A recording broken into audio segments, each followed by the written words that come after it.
Today we're diving into the strange normal family to try and unpack a really deep paradox that's at the very heart of Taiwanese society. Okay, so here's the central question. Something that feels, well, a little off. We're always told that family is the most important thing, right? It's the core of our culture. But then you look around, and Taiwan's birth rate is one of the lowest in the entire world. You turn on the news, and it feels like there's always another heartbreaking story about a family in crisis. It just doesn't add up. How can we value family so much, and at the same time see it under so much strain? Well, the key to understanding this might actually come from an amazing book from South Korea. It's called Strange Normal Family, and it offers a really powerful lens for figuring out why the institution we cherish so much seems to be buckling under all this pressure. So, the book's main argument kicks off by looking at the shackles of normalcy, this incredibly dangerous ideal of what a family is supposed to be. This is what the author calls the normal family ideology.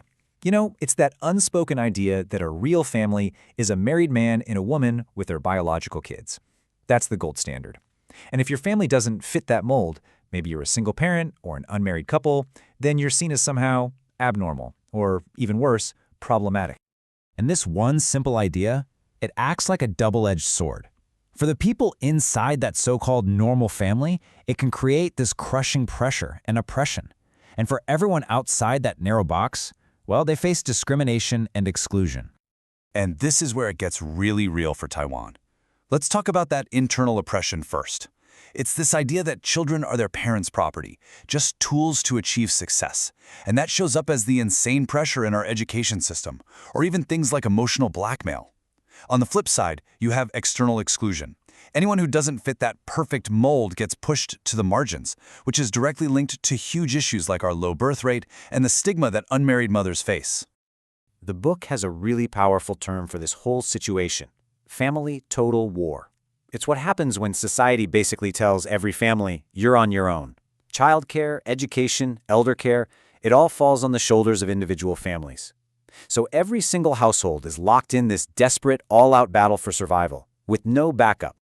And just listen to this quote from a child victim of abuse. It's absolutely chilling. "It was my fault, so I deserved to be hit." That just says it all, doesn't it? The ideology of parental ownership gets so intense that children actually start to blame themselves for the violence. It completely erodes their sense of self-worth. Okay, so that's the theory, but does this framework actually hold up when we look at the hard data here in Taiwan?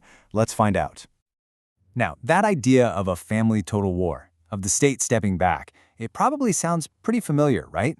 But just how much has the state stepped back? The numbers are, well, they're pretty shocking. Take a look at this number, 1.1%.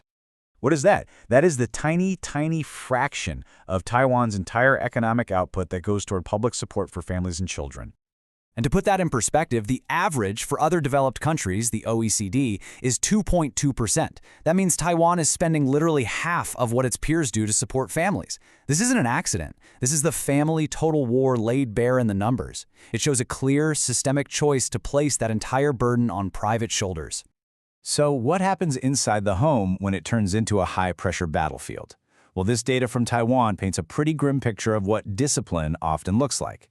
We're talking about a reality where almost half of kids have witnessed verbal violence between their parents, and more than a third have been forced to kneel or have been screamed at by their father. But here is the crucial point the book makes. We shouldn't even call these acts discipline. The author calls them immense insults, because every single one of them, no matter how common, is a violation. It chips away at a child's dignity and their autonomy, and it teaches them that power justifies violence. Okay, I know this all sounds pretty bleak, but the good news is the book doesn't just diagnose the problem. It also points toward a solution. It's about creating a totally new social contract. And the core idea is really simple. We've been focusing on the wrong thing.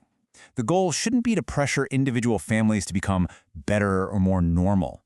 The goal should be to build a better society, one that actually supports all families and takes that unbearable weight off their shoulders. To do that, we need a fundamental shift in how we think about trust. The normal family ideology is built on what the book calls hot trust, that intense emotional loyalty to your in-group, your family. but it creates distrust of everyone else. The alternative is cool trust. This is a rational belief in fair, impartial institutions and laws that protect everyone equally, whether you're your family or a complete stranger. So what does building cool trust actually look like in the real world? It means the state steps up and takes real responsibility for childcare and elder care. It means a child's rights are guaranteed by law, not just left to their parents' discretion. It means all family types get equal support, and we actually invest in professional social workers and real support systems. And let's be crystal clear about this. This is not an attack on the family. It's the exact opposite. It's about liberating the family. When a family doesn't have to be a fortress fighting a total war just to survive, it can finally become what we all want it to be, a space for genuine love, support, and connection.